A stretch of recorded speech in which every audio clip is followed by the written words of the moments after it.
המעבד יוכל להגיד, אני איבדתי ולכן אני מבקש את הכסף שלי בחזרה. יש לי סימן. הכסף שלי נמצא בתוך לחם.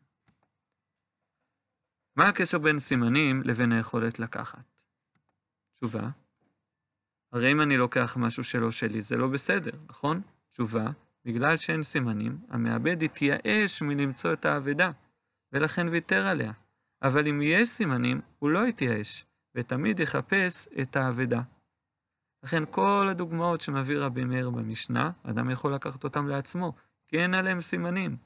הייאוש גורם לאדם כאילו לוותר על משהו שהוא איבד, ולכן המוצא יכול לקחת אותם לעצמו, למרות שהם היו שייכים למישהו אחר, בגלל שהוא התייאש, כבר כאילו הוא ויתר על החפץ, והמוצא יכול לקחת אותם לעצמו. אנחנו מגיעים לגמרא. בגמרא לומדים את המשנה, האמוראים, שהם בעצם דור אחרי התנאים, חכמי המשנה, והם מבררים ולומדים את המשנה. המקרה הראשון במשנה הוא מצא פירות מפוזרים. מתחילה הגמרא ושואלת, מצא פירות מפוזרים. מה זאת אומרת שהאדם מצא פירות מפוזרים? וכמה? עוד רגע אנחנו נבין את הכל. אמר רבי יצחק, קו ל-400. יש לנו ציטוט מהמשנה, שאלה על המשנה, ותשובה של רבי יצחק שהוא המורה. אגב, רבי יצחק המורה מארץ ישראל, כי השם שלו זה רבי. המוראים של ארץ ישראל נקראו רבי, המוראים של בבל נקראו רב. לפני שנתחיל ללמוד את הגמרא, בואו נחשוב על המקרים הבאים. מה יהיה הדין לדעתכם אם אדם מצא 5 שקלים ברחוב? יש עליהם סימנים? לא. נכון? לכאורה, יכול לקחת אותם לעצמו. מה הדין אם מצא 5,000 שקלים ברחוב? זה גם כסף. הוא יכול לקחת את זה לעצמו? שאלה. מה הדין אם מצא שקל על שקל על שקל על שקל? מדובר ב5 שקלים אבל מסודרים כמו מגדל. יכול לקחת אותם לעצמו? אז בואו נחשוב ביחד. גם לפי ההיגיון בכל אחד מהמקרים האלה, הדין יהיה שונה. אם אדם מצא 5 שקלים ברחוב, המעבד יתייאש מלחפש אותם. ולכן, בגלל שאין פה סימנים, אין סימנים על 5 שקלים, בגלל שאין סימנים ואין חשיבות, המוצא יכול לקחת את 5 שקלים לעצמו.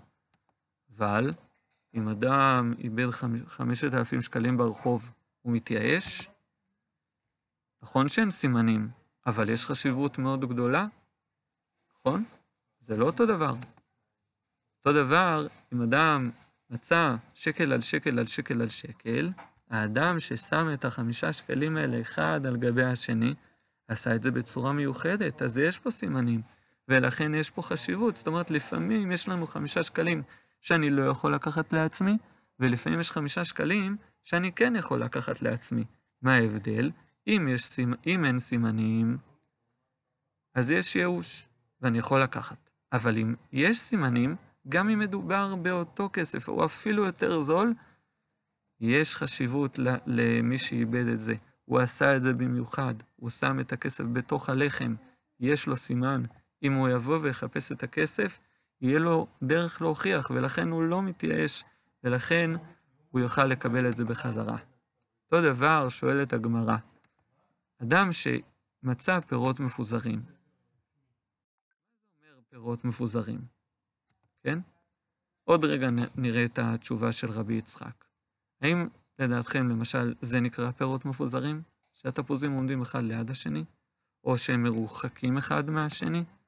או שמדובר ברימונים שהעלות שלהם יותר גבוהה? האם בכל אחד מהמקרים האלה נוכל להגיד שהמעבד יתייאש? אם הוא סידר את כל הפירות אחד ליד השני, הוא יתייאש? אם הוא איבד רימונים, הוא יתייאש? ותפוחים רחוקים מאוד מאוד אחד מהשני, הוא יתייאש? במה זה תלוי? האם בכל הפירות הדין יהיה אותו כלל? איך אנחנו יכולים לקבוע? אומר רבי יצחק, מדובר במקרה שאדם איבד קו ב-400. רק אם אדם איבד קו ב-400, ואדם אחר מצא אותו, יוכל לקחת המוצא את מה שהוא מצא. אבל אם הוא איבד יותר, כבר לא יוכל. מה זה אומר קו ב-400? קו זה מידת נפח, זה אומר גודל של בקבוק, כן? קו זה בערך בין 1.5 ליטר ל-2.5 ליטר, יש בזה מחלוקת מה זה אומר בדיוק הגודל הזה, אבל אם אדם מצא גודל כזה, כמות כזאת של פירות, במידת שטח של 400 על 400, מה זה האורך בין המרפק לסוף האצבעות, אומר רבי יצחק, אז המוצא יוכל לקחת. אבל למה? כי המעבד לא יחזור בשביל כמות כזאת קטנה של פירות שמפוזרת על שטח כל כך גדול, המעבד כבר לא יחזור.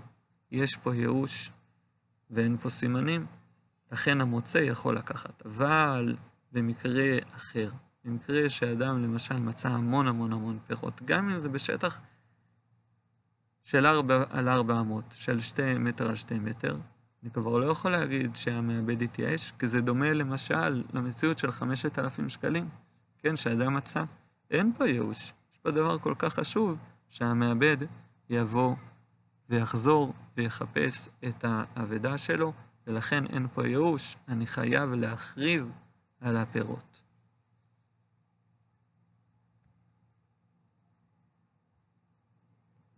יפה.